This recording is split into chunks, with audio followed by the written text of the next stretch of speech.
तो जैसा कि लास्ट एपिसोड में हमने देखा था कि चेनपिंग बाओपिंग को लेकर सुई डायनेस्टी की तरफ निकल चुका है और तभी लियांग नाम के मिस्टीरियस तलवारबाज ने उन्हें ज्वाइन किया। दरअसल सॉन्ग जिनशिन की मदर एम्प्रेस सन रुइन चेनपिंग को खत्म करना चाहती थी, तो उसे रोकने के लिए मास्टर रुआन ने लियांग को हायर किया ताकि चेनपिंग ग्रेट डाली डायनेस्टी के बॉर्डर को क्रॉस कर पाए। इसी दरमियान चेनपिंग अपने साथियों के साथ एक माउंटेन पर पहुंच चुका था जहाँ पर ब्लैक एंड व्हाइट पाइथन ने इन पर अटैक करना शुरू कर दिए। तो चेनपिंग उसमें से एक व्हाइट पाइथन को बुरी तरह से घायल कर चुका। हालांकि यहाँ पर चेनपिंग को फील हो रहा था कि पाइथन उन्हें जान से नहीं मार रहे, बल्कि उन्हें तो किसी का इंतजार था।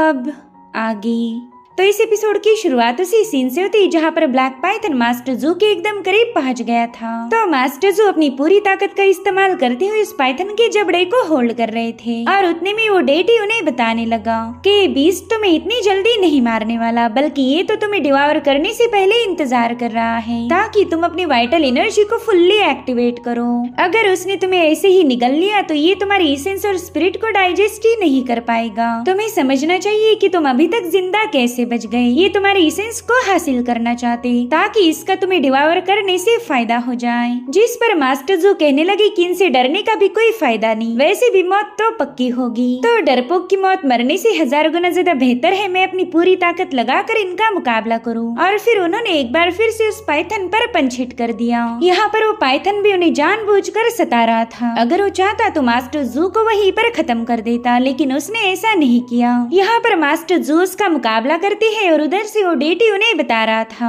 कि इस पाइथन ने 100 सालों पहले 5वीं रेल्म के एक ची कल्टीवेटर को डिवावर किया था। तो उसी बंदे की एसेंस का इस्तेमाल करते हुए इसने 2 मिस्टिकल आर्ट्स को मास्टर कर लिया। इधर वो डेटी भी उन्हें भाषण देने के चक्कर में सीधा क्लिफ से नीचे फिसल गया और वहीं पर उस पाइथन ने मास्टर जू को पूरी तरह से जकड़ लिया। वेल यहाँ पर उस ब्लैक पाइथन ने उन पर अपना डोमिनेंस साबित कर दिया, जो देखते साथ ही लिन तो काफी ज्यादा पैनिक हो गई। और तभी वो डेटी लिन को बताने लगा कि तुम्हारे फादर ने जिस टैलिस्मान को एक्टिवेट किया था जल्दी से उसे डिस्ट्रॉय करो। अगर तुमने ऐसा किया तो मुझ पर लगा हुआ बाइंडिंग स्पेल रिमूव हो जाएगा और फिर इस पाइथन से निपटने में मैं तुम लोगों की मदद कर सकता हूँ। यहाँ पर लिन को समझ नहीं आ रहा था कि वो इस डेटी की बातों पर यकीन करे या ना करे, और उतने में वो डेटी उससे कहता है कि बिल्कुल हेजिटेट मत करो वरना तुम्हारा बाप इस पाइथन के पेट में जाएगा।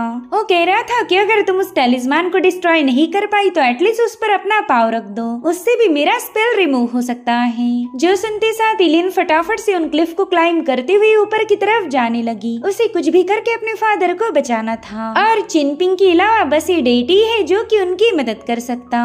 इधर चिनपिंग तुरंत ही लिन को बताने लगा कि इस डेटी की बातों में मत आओ, मेरे ख्याल से ये भी इन पाइथन्स के साथ मिला हुआ है। वो कह रहा था कि अगर ऐसी बात नहीं होती तो ये बीस्ट जरूर से तुम्हारा रास्ता रोकते, लेकिन इन्होंने ऐसा नहीं किया। ये तो चाहती ही है कि तुम उस टैलिस्मान के सिंबल पर पाव रखो। हालांकि लिन उसकी एक नहीं सुनती, वो तो बस उस टैलिस्मान की पावर को रोकना चाहती थी। वही दूसरी तरफ लिन शुआ परेशान हो गया। वो कह रहा था कि आखिर सीनियर लियांग कहाँ चले गए, इस वक्त हमें उनकी काफी सख्त जरूरत थी। वही दूसरी तरफ लिन उस टैलिस्मान के पास पहुँच गई, उस पर अपना पाव रखते हुए उस लेटर को दबा रही थी। साथ ही वो चिनपिंग से कह रही थी कि मेरे फादर सरवाइव करे या मारे जाए, इससे तुम्हें कोई फर्क नहीं पड़ने वाला।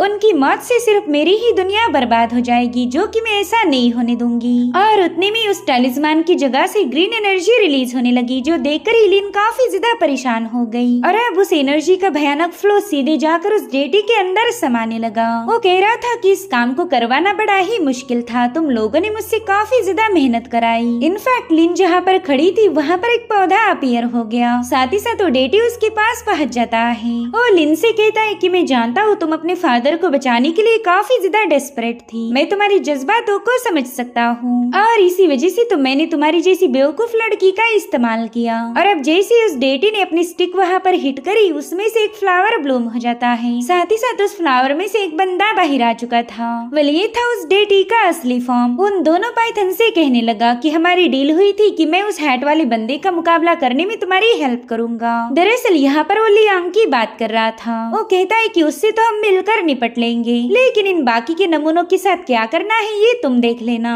लिन तो उसकी बातें सुनकर काफी काफी ज्यादा भड़क गई। वो उससे कह रही थी कि तुमने मेरे साथ धोखा किया, मगर उस बंदे को भला काहे इससे फर्क पड़ने वाला है। वो तो जोर जोर से हंसने लगा। वो कह रहा था कि इस बार जब great daily dynasty divine titles को डिस्ट्रीब्यूट करेगी, उस वक्त मैं दोबारा से अपने अर्थ डेटी वाले स्टेटस को वापस से हासिल करूंगा। वेल, इस बंदे का नाम था वेइबो। वो लिन को बताने लगा कि तुम्हारे फादर ने अचानक से उस बंदे का नाम लिया, और अगर सच बताओ तो उसका नाम सुनकर ही ऐसा लगा कि मेरी पूरी दुनिया ही शेक हो गई। तुम्हारे फादर उस टैलिस्मान पर ग्रेट माउंटेन लिखना चाहते थे।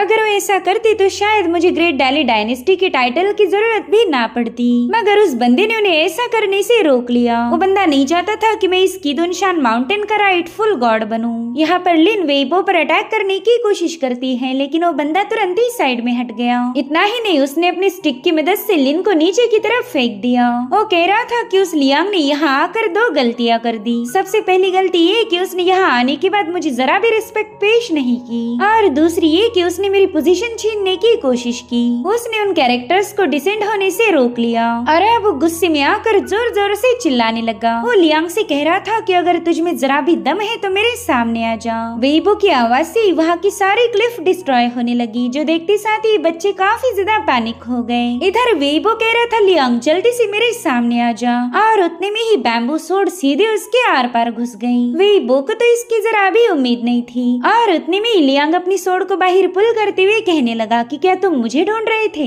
इधर वेइबो तो इतना ज्यादा घायल हो गया कि वो सीधे उस क्लिप से नीचे पटक जाता है। तब तक लियांग दोबारा से उसके पास वापस आ जाता है। उसके एक ही हमले की वजह से वेइबो का लहजा ही बदल गया। वो कह रहा था सीनियर शायद मुझसे बहुत बड़ी गलती हो गई, मैंने एक्साइटेड होकर ये सब नहीं करना चाहिए था। जिस पर लियांग कह रहा था अरे नहीं, तुमने तो इन पाइथन्स के साथ काफी अच्छी नौटंकी की। तुम तीनों का ड्रामा देखकर मुझे मजा आया। इधर ये दोनों पाइथन देखते ही कि उनका साथी तो अब लियांग के रहमो तले दबा है, इसलिए तुरंत ही उसकी मदद करने के लिए आगे बढ़ने लगे। और तभी लियांग अपने फिंगर को पॉइंट करते हुए उन दोनों पर हेवी प्रेशर रिलीज करने लगा, जिससे वो दोनों पाइथन वहीं पर पटक गए थे। वो कह रहा था अरे नहीं, इतनी जल्दबाजी मत करना, जिसके बाद उस पाइथन पर जाकर बैठ जाता है। साथ ही वो चेनपिंग के साथ ही उसे कहने लगा कि चलो फटाफट से मेरी तारीफें करना शुरू करो। तुम्हारी बॉडी में जितनी भी पावर्स बची है उस सब का इस्तेमाल करके मेरे नाम के नारे लगाओ। और तभी लिनहुआ उससे पूछने लगा कि लियांग आखिर तुम इतनी देर से कहाँ गायब हो गए? अब ये मत बोलना कि तुम दोबारा से हल्का होने गए थे। जो सुनते साथ ही लियांग उसके सामने झगड़े करने पहुंच गया, मगर लिनहुआ ने तो रोते हुए उसे अपने गले लगा लिया। साथ ही चेनपिंग भी अपनी टीम के पास वापिस आ चुका था। बाओपिंग उसे देखकर काफी ज्यादा परेशान हो गई, मगर वो उसे समझा रहा था कि तुम मेरी फिक्र बिल्कुल मत करो, ये तो बस मामूली से स्क्रैचेस है, बस कुछ ही दिनों में मैं ठीक हो जाऊंगा। जो सुनते साथ ही बाओपिंग ने सीधे जाकर उसे गले लगा लिया।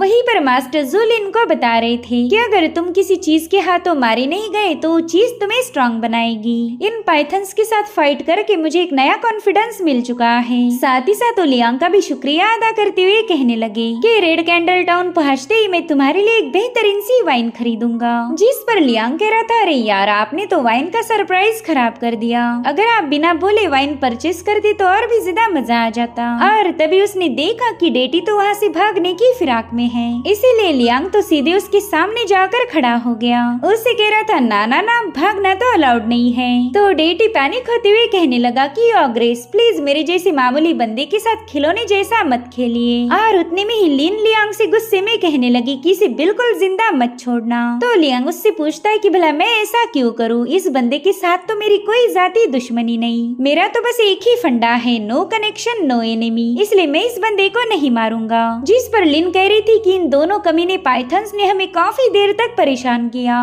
और उनकी इस हरकतों के पीछे ये बंदा ही मास्टरमाइंड था। अब अगर फिर भी तुम इसे नहीं मारोगे तो मैं ये समझूंगी कि तुम्हारे पास कोई एबिलिटी नहीं, तुम में इतना दम ही नहीं कि तुम एक डेटी को खत्म कर पाओ। जो सुनते साथ ही लियांग जोर जोर से हंसते हुए सीधे उस व्हाइट पाइथन के माथे पर सवार हो गया। वो बड़ी ही तेजी के साथ लिन के करीब पहुंच चुका था, और वहीं पर ब्लैक पाइथन बिल्कुल भी लियांग के हाथों मार नहीं खाना चाहता, इसलिए उसने दोबारा से बेहोशी का नाटक किया। इधर लियांग लिन से कह रहा था कि तुम तो मुझे ऐसा ऑर्डर दे रही हो मानो तुम मेरी बीवी हो, लेकिन अगर सच बताओ तो हम दोनों का रिश्ता हो ही नहीं सकता, क्योंकि तुम उम्र में काफी छोटी और पतली हो, और अगर मेरी चॉइस की बात की जाए तो मुझे मोटी लड़कियां पसंद आती। जो सुनते साथ ही लिन एक बार फिर से उस पर भड़क गई। वो कह रही थी कि पता नहीं तुम्हारी बकवास बंद कब होगी। वहीं पर मास्टर जो अपनी बेटी को समझाने लगे कि तुमने सीनियर लियांग के सामने ऐसी बातें नहीं करनी चाहिए। इन पाइथन और उनके मास्टर के साथ कैसे निपटना है इसका फैसला लियांग लेंगे। हम लोग तो बिल्कुल भी इसमें इंटरफेयर नहीं कर सकते।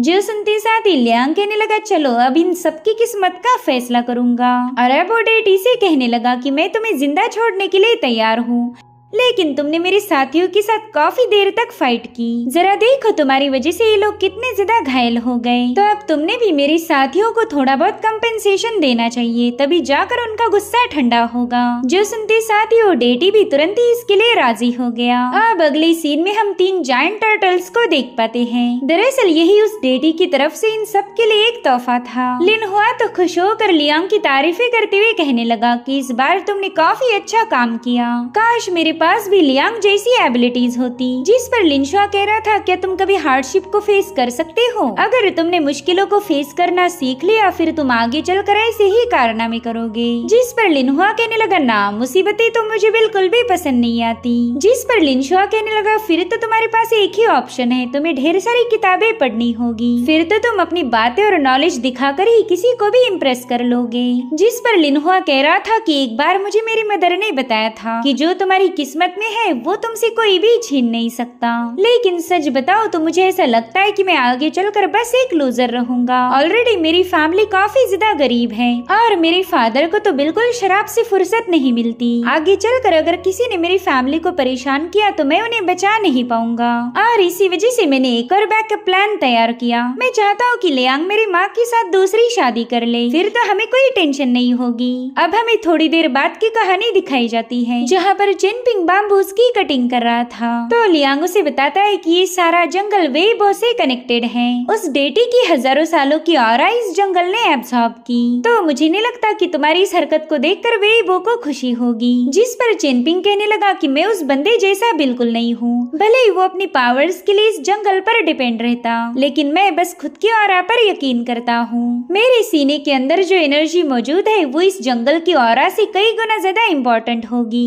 तो लियांग उससे कहता है कि थोड़ी देर पहला मैंने तुम्हारे साथ एक मैटर डिस्कस किया था, तो बताओ तुमने उसके बारे में क्या सोचा है? जिस पर चिनपिंग कह रहा था कि ठीक है, मैं एक बार कोशिश करना चाहूंगा। और अब हमें एक केव का सीन दिखाया गया जहाँ पर चिनपिंग उन 2 पाइथन से मिलने पहुंच चुका था। यहाँ पर चिनपिंग उन दोनों को बताने लगा कि मैंने एक माउंटेन को परचेस किया था, उसे डाउन एंड आउट माउंटेन कहा जाता है। तो मैं चाहता हूँ कि तुम दोनों उस माउंटेन को अपना घर बना लो। तुम्हें वहाँ पर रुककर मेरे घर को प्रोटेक्ट करना होगा। बस मेरी एक ही शर्त है कि तुम दोनों अपनी भूख मिटाने के लिए किसी भी ह्यूमन पर अटैक नहीं करोगे। हाँ, अगर किसी इंसान ने खुद होकर तुम पर हमला किया तो तुम सेल्फ डिफेंस कर सकते हो, मैं उसके लिए मना नहीं करूंगा, लेकिन विदाउट रीजन तुम कोई किलिंग नहीं करोगे। तो बताओ क्या तुम्हें मेरी बात समझ आ गई है? जो सुनते साथ ही व्हाइट पाइथन ने उसे गुस्सा दिखाना शुरू किया। चिनपिंग बता रहा था कि डाउन एंड आउट माउंटेन को छोड़कर मेरे पास और 4 माउंटेन्स हैं, मगर उनमें से 3 माउंटेन्स को मैंने मास्टर रुआन को उधार दिया है। तो जैसे ही हमारा कॉन्ट्रैक्ट खत्म हो जाए तुम उस माउंटेन पर भी जा सकते हो। तुम्हें रहने के लिए माउंटेन्स मिलेंगे और तुम्हें बदले में बस मेरे घर को प्रोटेक्ट करना है। अब अगर तुमने इस ऑफर को ठुकरा दिया तो मुझे मजबूरन होकर तुम्हें मारना पड़ेगा। जो सुनते साथ ही ब्लैक पाइथन उसके काफी करीब पहुंच जाता है, लेकिन उसने चिनपिंग पर कोई हमला नहीं किया क्योंकि उसने चिनपिंग की बात मान ली थी। चिनपिंग कह रहा था कि इस किदुनशान माउंटेन की ऑरा तो मेरे माउंटेन्स के सामने कुछ भी नहीं। अगर तुमने वहाँ जाकर कल्टीवेट किया तो तुम्हें दुगना फायदा होगा। मगर फिर भी व्हाइट पाइथन उसकी बात सुनने के लिए तैयार नहीं थी। उसने तो बड़े ही गुस्से में आकर अपने ऑरा को रिलीज करना शुरू कर दिया। चिनपिंग कह रहा था कि लियांग ने ऑलरेडी तुम्हें हरा दिया है, अगर वो चाहता तो तुम्हें मार देता, लेकिन उसने ऐसा नहीं किया। लेकिन अगर मेरे पास लियांग जैसी एबिलिटीज होती तो मैं तुम्हें दावे के साथ कह सकता हूँ कि आज रात हमने तुम्हारा ही मीट खाया होता। मुझे ये बात बिल्कुल पसंद नहीं कि तुम इंसानों का कत्ल करो। अब वहाँ से थोड़ी दूरी पर हम डेटी को देख पाते जो कि सारी बातें सुन रहा था और उतने में लियांग वहाँ पर पहुँच जाता है और डेटी से कह रहा था कि मैं चाहता हूँ कि तुम चिनपिंग के बीच में बिल्कुल इंटरफेयर मत करो। तुम्हें ये बात तो पता ही होगी कि खुशकिस्मती में बदकिस्मती छुपी होती है और वहीं पर बदकिस्मती में खुशकिस्मत हो सकते हो। सो ये लकी और अनलकी वाला रूल तुम पर और चिनपिंग पर फुल टू मैच होता। मगर लियांग की ये बातें सुनकर डेटी को कुछ भी पल्ले नहीं पड़ा। वो कह रहा था प्लीज आसान भाषा में समझाओ कि तुम कहना क्या चाहते। जो सुनते साथ ही लियांग लियांग छलांग लगाते हुए एक बैम्बू ट्री पर जाकर बैठ जाता है, जो देखते साथ ही डेटी इमोशनल होकर कहने लगा कि प्लीज मेरे ट्रेजर के साथ ऐसा बर्ताव मत करो। और अब वो बड़ी ही प्यार से इस बैम्बू ट्री का लाड़ करने लगा। तभी लियांग कहता है कि मैं अच्छे से जानता हूँ कि ये बैम्बू सी हेवन ही तुम्हारा आर्टिफैक्ट है। इसी खजाने को तुम इतने सालों से संभाल कर रखते आए, लेकिन अगर मैं तुम्हें सच बताऊं तो इसी बैम्बू फॉरेस्ट की वजह से न जाने कितने ही सारे इमॉर्टल तुमसे नाराज हो गए। उन्होंने गुस्से में आकर तुमसे तुम्हारी गोल्डन बॉडी और तुम्हारा गॉड वाला टाइटल छीन लिया।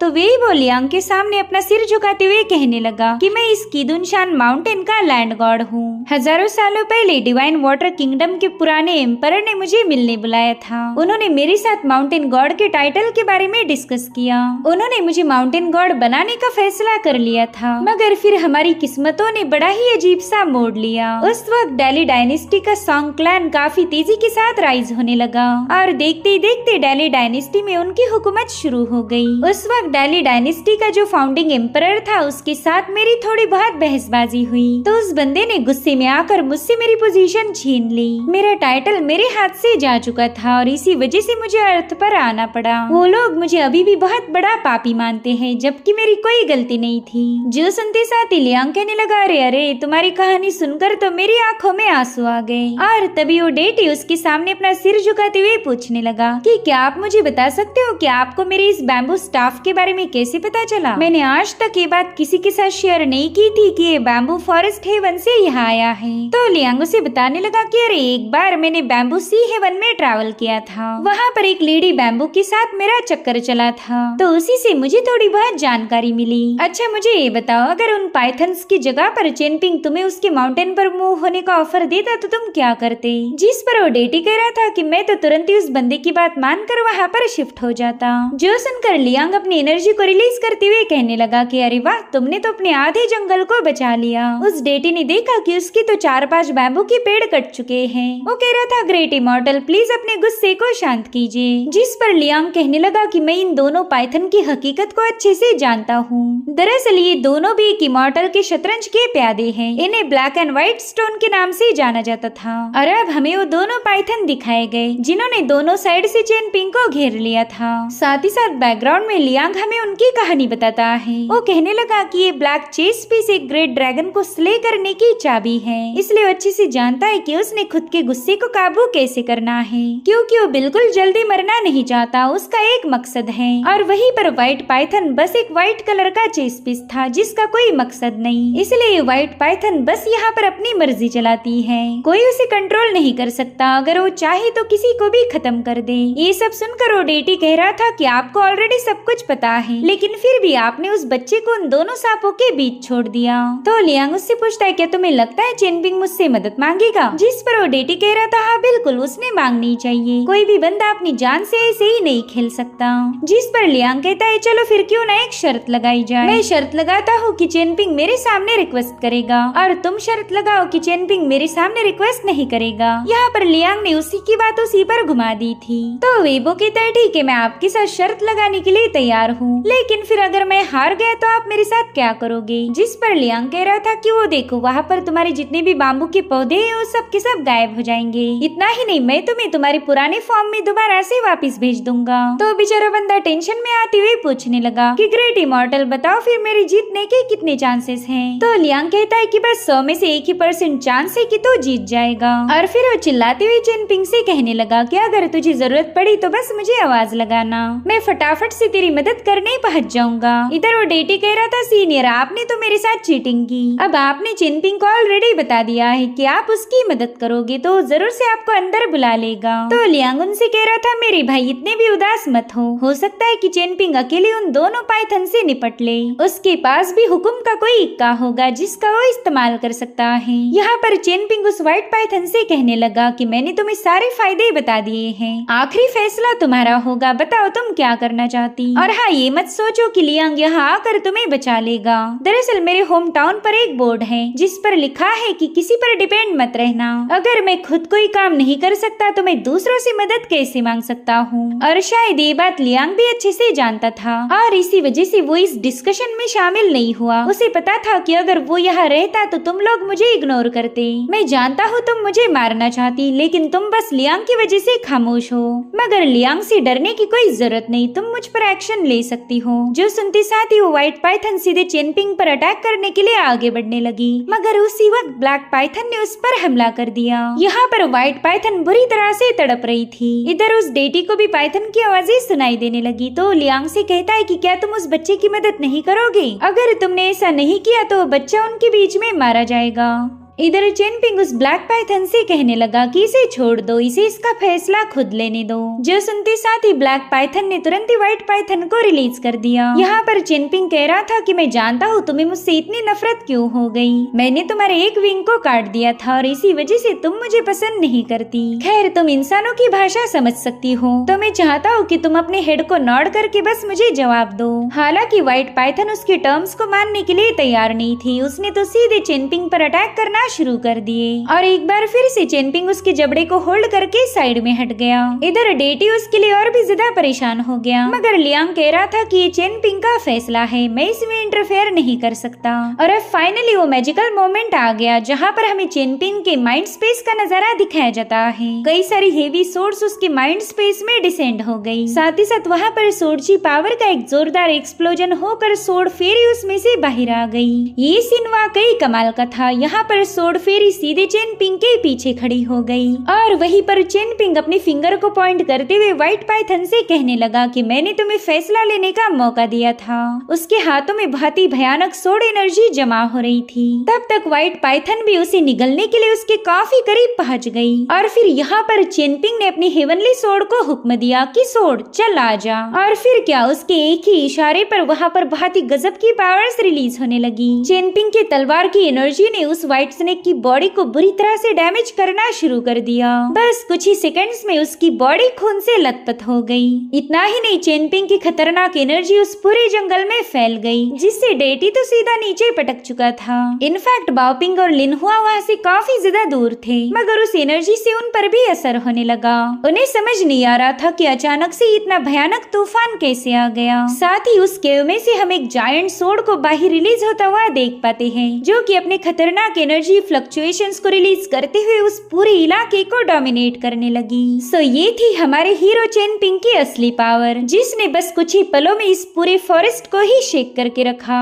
और अभी भी चेनपिंग कल्टीवेशन की पहले लेवल पर था। सो गाइस जस्ट इमेजिन, जब वो 10वीं लेवल पर जाए तब उसकी पावर कैसी होगी। यहाँ पर चेनपिंग की हेवनली सोड सीधे आसमान को कट करने के लिए आगे बढ़ रही थी। लियांग को पता था कि अगर इस एनर्जी को कंट्रोल नहीं किया गया तो ये पूरा फॉरेस्ट डिस्ट्रॉय हो जाएगा, इसलिए तुरंत ही उसने हवा में जंप लगाते हुए चेनपिंग की सोड पर एक अटैक कर दिया, जिससे उस सोड के 2 टुकड़े हो चुके थे और फाइनली वो सोड एसेंस पूरी तरह से वैनिश हो गया। यहाँ पर लियांग भी इम्प्रेस होते हुए कहने लगा कि वाह क्या ही कमाल की सोड एनर्जी थी। मानना पड़ेगा चेनपिंग एक ऐसा बंदा है जिसके साथ आगे चलकर मैं बैटल कर सकता हूँ। सिर्फ यही बंदा मेरा एक फ्रेंडली ओपोनेंट बनने के काबिल है। जिसके बाद वो सीधे चेनपिंग के पास केव में पहुँच गया। उसने देखा कि चेनपिंग ने व्हाइट पाइथन का काम तमाम कर दिया है। साथ ही वहाँ पर व्हाइट पाइथन की इनर कोर पड़ी हुई थी। तो लियांग ब्लैक पाइथन से कहने लगा कि चलो जल्दी से आकर इसे स्वैलो कर लो, इससे तुम्हें 200 या 300 सालों की कल्टीवेशन एक ही झटके में हासिल होगी।